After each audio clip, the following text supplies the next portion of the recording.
How to change your Snapchat username. Hey everyone, welcome back to the channel. In today's video, I will show you how to change your Snapchat username. So now without further ado, let's get started. So first thing first, open the Snapchat app on your phone and make sure that you're logged in to your account.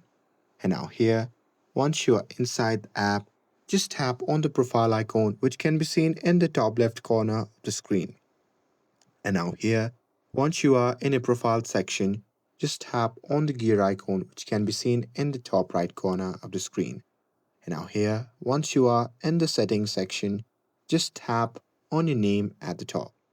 And now here you will see your current username.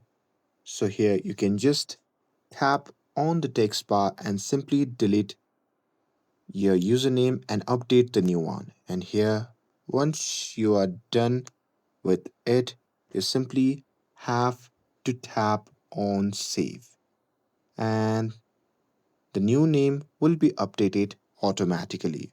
And that's it. That's how you can change your Snapchat username. With this, if you found this video helpful, then don't forget to like, share, and subscribe to get updated for more videos. Thanks for watching, and I'll see you in the next video.